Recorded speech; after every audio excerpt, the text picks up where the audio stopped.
Ryan, what's different about their defense this year under Jesse Minter? It looks very similar, but I'm sure there's been some tweaks. What stands out maybe that's different from last year's defense? Very similar. Like you said, a few tweaks here and there, but still very good players. And, they're playing very hard and, one of the best defenses in the country. Second row middle, Nathan Baird, Cleveland.com. A couple weeks ago, you were talking about Ty Hamilton, might have been last week, and you used this phrase, starter caliber. I was curious on the other side of the ball. How close are you to using that term with Dallin Hayden?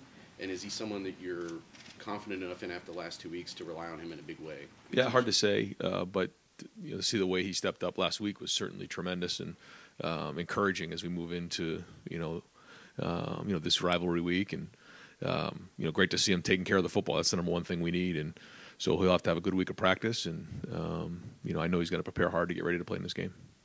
Fourth row middle, Pat Murphy, 24/7 Sports. Ryan, similarly, like you guys, there's questions about who's healthy on their side of the ball, specifically Blake Corum. How do you go into this week with questions about a running back that's so important to their offense? How do you guys prepare?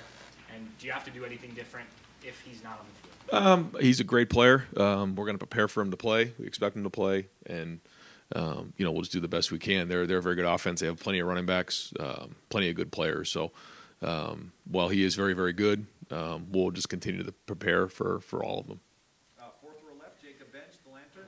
Yeah, hey Ryan, of course Saturday is the first version of the game in Columbus since 2018, and most of the undergraduate body at Ohio State hasn't seen that on campus, or as a student, including myself. So just wanted to get your thought on that and how it's the first game between your team and their team, first time for you. Yeah, 4 years. It's been a while, and being the 100th year anniversary is going to mean a lot more to a lot of people. On Saturday, we understand that, and there's nothing quite like the game, and certainly have learned, so much over, my time here at Ohio State about what this tradition means to so many across the country, and that's why we work the game so hard and take a lot of pride in being our best here. And this is our number one goal every season. Front row left, Jared Smalley, WCMH. Hi, Ryan. How much, I don't know if you can qualify this, but how much of the mentality of this team is shaped off what happened in Ann Arbor last year?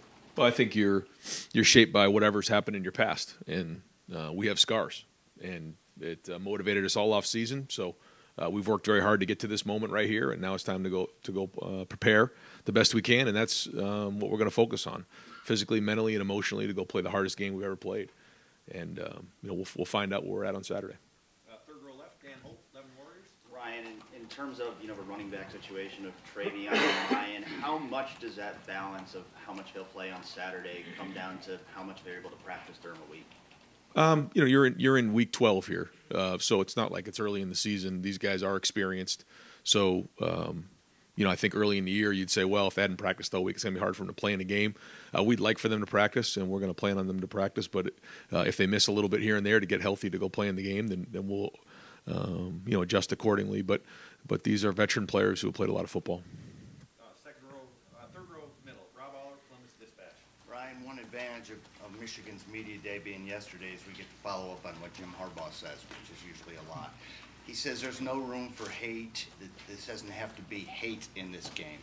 But is there room for dislike, strong dislike? Where are you on this? Well, it's one of the greatest rivalries there is in the country. And anytime you're fighting tooth and nail to win the game because of what's on the line, there's friction at times. It's just the way it works. And, we try to just focus on ourselves, focus on respecting the rivalry by working it every day out of the year. And going to go play as hard as we possibly can on Saturday. You said this is the toughest game you'll have ever played. Is this a referendum a little bit on what you guys are and the whole issue?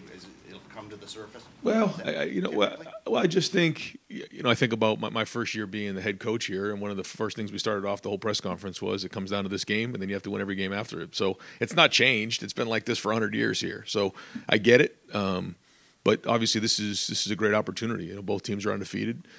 Two top, three teams in the country going together at the end of the year. This is what it's all about. Right behind him, Tony Gervin, Buckeye Huddle. So Ryan, this is your fourth year. You've been in the playoffs twice, championship game. You lose to Michigan last year, and you have so many questions, so many people questioning physicality, the toughness of the program. What's that been like? Well, I think, when you focus on this year and the things that have been done, you've seen a lot of good play. You've seen us really work towards this moment right here. Listen, when you lose this game, it's a tough year. There's no hiding from that. But there's only one way to handle it. That's to go back to work, address the issues that you think need to get addressed. So when you go back to play the game, you're ready to roll.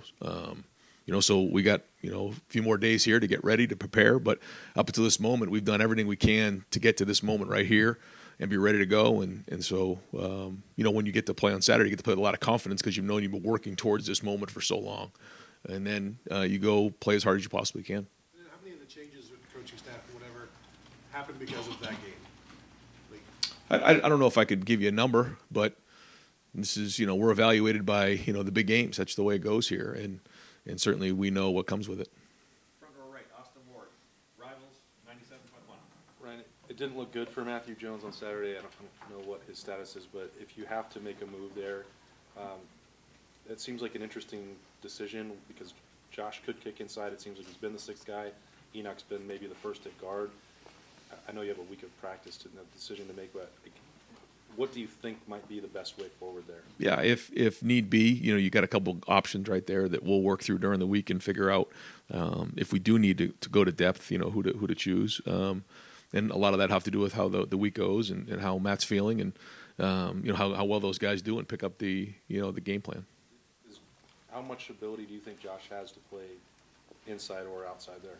He's done it before. He's mostly been a tackle this year, but he's played on the tight end. You've seen him do that. He played at guard at some points in last year, sometimes the year before. So he has some experience going inside and outside. Second row right, Doug Lane Reese, Cleveland.com. Ryan, in your career, what have you found the balance when it comes to revenge? When it comes to a game that you lost and now you're getting another shot, both in the year-long preparation for that and then the feelings of the guys on game day? What's your experience with that? What's the best way to handle it? Well, I think you can't just get yourself going the week of. You have to build and try to recognize the things that you need to get better at and then address them, get them fixed so that when you're there again, you're more prepared for the moment. And that's really the focus of it. And I think you start talking about some of those other things, you can get distracted on what the most important thing is right now. And I think when you're playing an emotional game and a big game like this, the easy thing to do is say, let's just get to Saturday. Let me just get to the game. But we have to utilize every single minute. We have that countdown in our building, and every time a minute clicks off of that, there's one less minute for you to prepare for the game. So let's utilize every single minute we have to get ready to go, kick the ball off at noon so we're ready to roll.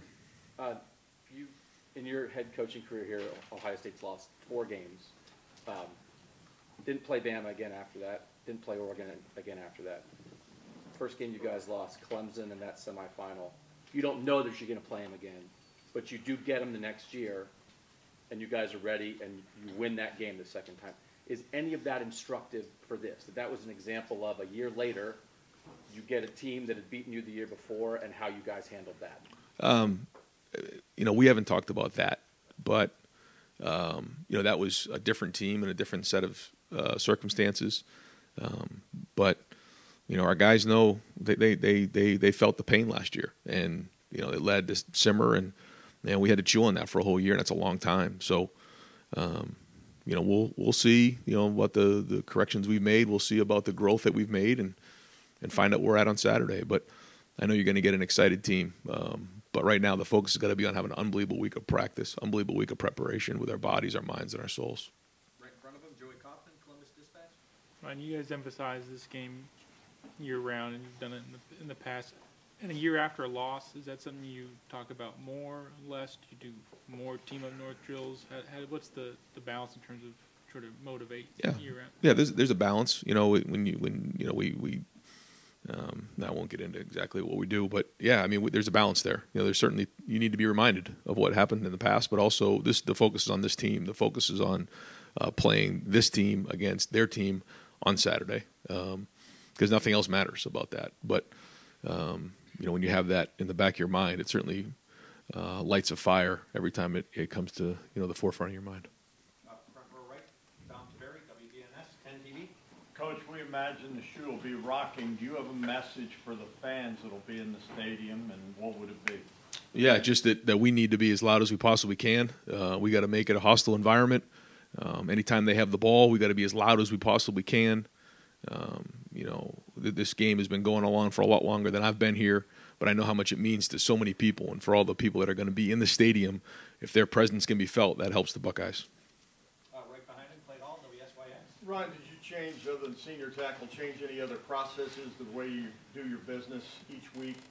No, I mean, that was the biggest change. We felt like last year things were a little bit rushed. We'd wake up in the morning, get in here, practice, have senior tackle, and then guys would be able to do their Thanksgiving.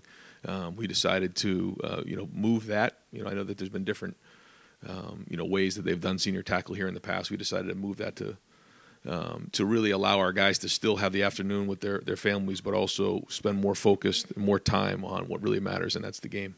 I know you have a checklist. How do you leave no stone unturned? Is it just plan your work, work your plan? Not a lot of sleep.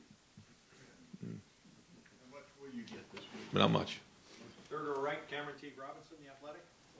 Ryan, last week, Teron and Ty both said when they took the field in the spring, they felt a completely different defensive line. Same guys, but they felt completely different. Did you see that at that time? And then if so, what was different about it?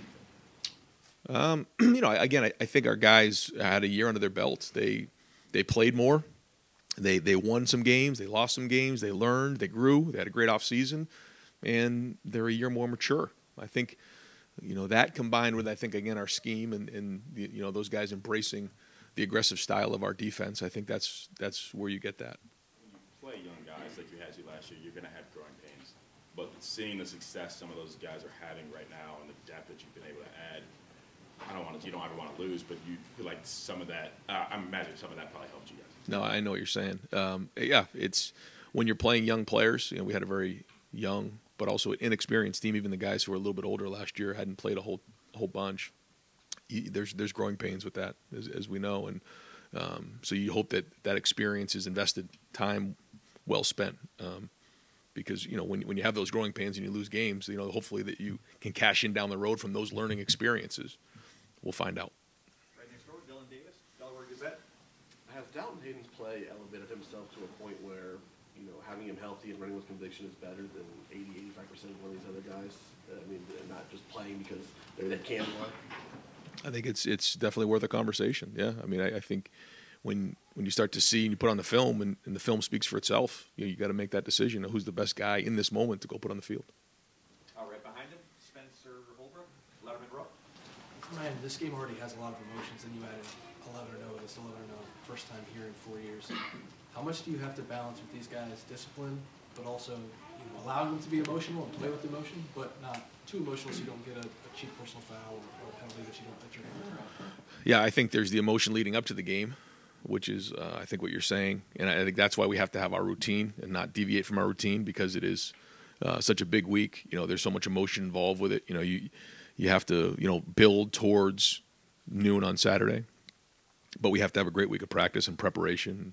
But then same thing, during the game you have to play with emotion. You can't let emotion play with you. And the three things that we've really spent a lot of time in terms of our identification this year is: 1 is toughness, 2 is discipline, and 3 is skill. And so, if you can play with toughness but you don't have discipline, then it's no good. So those 3 areas are the areas that we have not deviated from all season, and we're going to hold ourselves to that standard.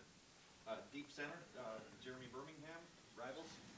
Ryan, you guys, have tried all year long to prevent any sort of complacency from stepping in or creeping into the program, but you're 11 games in and haven't completed one of the 3 goals that you set at the preseason, right? So how challenging has this season been, and does it feel like the season really starts now, and that this has been the longest preseason in history?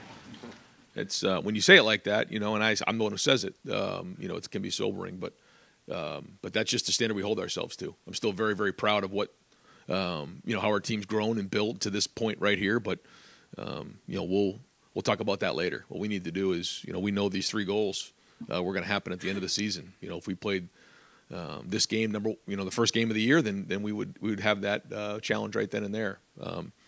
But we know in order to get to the other 2 goals, we have to get we have to get this one. And we knew it going in. We knew that's why competitive stamina was a huge theme for us this season. Is you got to bring it every single week as you build and play your best football at the end of the season. So here we are. We've talked about it. It's another thing to do it. And so now we got to go put a great week together and try to accomplish this first goal. Are you happy with the competitive stamina of the team? Do you feel like you guys are playing the football level you want to be right now? I think every week you grow and you build and you prepare, and each week is its own season. I just look at it like that. But along the way, you have to continue to grow and enhance, and we'll kind of find out at the end of the season. We'll have a chance to reflect on that. In the meantime, we're just going to work as hard as we can to get as prepared as possible to play this game on Saturday. Fourth row right, Bill Bender, the Sporting News. Coach, you guys haven't lost a Big Ten home game since 2015, and you mentioned the 100th year of the stadium. I mean, what to you, other than having a really good team, makes Ohio Stadium such a good home field advantage, especially in these Big Ten games? I mean, it showed up this year, too. They haven't been close. Well, first off, we have the best fans in the land. Our guys enjoy playing in our stadium. I think, it's a hostile environment. I think it's a hard place to play in, and I think that, our guys really enjoy being here, and I think, anytime you have all those things mixed up into one, then that's why you have what you have. So, and it's been a while since we played this game at home. I think what you said was, I guess, four years. Yeah. So, and that's part of, what every Ohioan and person, part of Buckeye Nation, wants to be a part of this game at home in the shoe. So, I know it's going to be an electric atmosphere. Second row left, Stephen Hellwagen, 24/7 Sports. Yeah, Coach, just assessing the offensive line, it seemed the first half you guys had real problems getting the running game going the way that you wanted to. In the second half, with Dallin Hayden running behind the same offensive line, things worked out much better. Just how did you assess their play over the entire 4 quarters, and are they ready for this challenge this week, I guess? After watching the film, we had several guys grade out champions. I thought some guys played very well in the game. I think Maryland did a good job. They played really hard. They challenged, but I thought we got a little bit more rhythm, like you said, in the second half. I think a little bit of that was just blocking it a little bit cleaner, but I also thought that we hit the hole a little bit better as the game went on. Right next door, Stephen Means, Cleveland.com. I don't want to word this right here. I don't know how much you pay attention to what other programs say, what other people have said outside of this program, but you've emphasized toughness a lot this season, maybe more than any other season you've had. You guys have some of the leadership stuff in the summer, in the off season, 2 leadership groups, and things were said after that Michigan game coming out of that program from coaches. How much of that were you aware of, and how much of that has been on your program's mind this off season as you guys have kind of pushed some of the stuff, the leadership and the toughness stuff, Sure. and now you've approached things this season? Yeah, I mean, when you're playing in a game like this, there's always going to be, back and forth and things said, and obviously you see things and read things, but there's also a lot of it you try to ignore. But sometimes it matters, who says it too, and how much, consideration you give it. But at the end of the day, we got beat in that game, and we had to figure out why that was. A lot of people have opinions when you lose a game, and we had to identify what was real and what wasn't, and try to go from there. But we certainly don't get caught up in other people's opinions. We cherish ours and try to make great decisions on how to move forward, and that's what we did. Far right, Adam King, WBNS, MTV. When you go off the loss of last year and the bulletin board stuff and all of that, how tough can it be to rein in the emotions this week and make sure that you're not making this game bigger than it actually needs to be? I think that's the balance you try to find. Yeah, is that it is extremely emotional, but you also have to go do a job and play a game. And if you get over emotional or you get too caught up in all that, then you can start to act out of character, and that can't happen. But we also know what's at stake. So there is a fine line there that we are going to find. Front row, Bill Rabinowitz, Columbus Dispatch. Your 2 predecessors made their reputation in part on success in this game. You're 1-1. How much pressure do you feel personally, not just to coach to win this game? I mean, how much pressure do you feel? I mean, I think anytime you're here and you're playing in this game, you're going to feel it. Doesn't matter, what your record's been. You feel it anytime you're, at Ohio State because you know what's on the line. But, we're not going to sit here and start to think about all that. We're going to just really focus on, having a great week of preparation and playing really, really hard. And then, when it's all said and done, we'll look back and kind of see, where all the tally marks are. But to me, this has nothing to do with anything other than this team and just preparing this team to play as hard as we possibly can on Saturday and then going from there. If you win, do you think it'll be more joy or relief? I don't know. Maybe, after the game we can kind of figure out where we're at again, and try to discuss that. But I'm just trying to focus on figuring out what to call on first, second down, third down, short yardage, goal line. And, because I think you can start to think about all those things like you're saying, which I think are all really valid questions. But it's like what really matters right now. What matters is getting these guys a really good game plan, getting practice organized, and having a really good day. And that's what I'm going to focus on right now. And then we'll come up for air, on Saturday afternoon after the game. Final questions, Tim May, Letterman Row. Oh, thank you very much, Jerry. By the way, congratulations on that Buckeye leaf. When somebody says you're born on third base and think you hit a triple, where does that sit with you in insults you've endured during your career? Yeah, I'm not going to talk about it right now. Maybe there's another time to hit on that. But like I said, there's certain things you listen to, there's certain things you don't. And anytime you're at a high-profile game with a lot of stuff going on, there's a lot of things said. But there's a time and a place to talk about that, and it's not now. Toughness is the word this week. It was taken into question last year after this game and stuff. Toughness of this football team. You've addressed that through the season and stuff.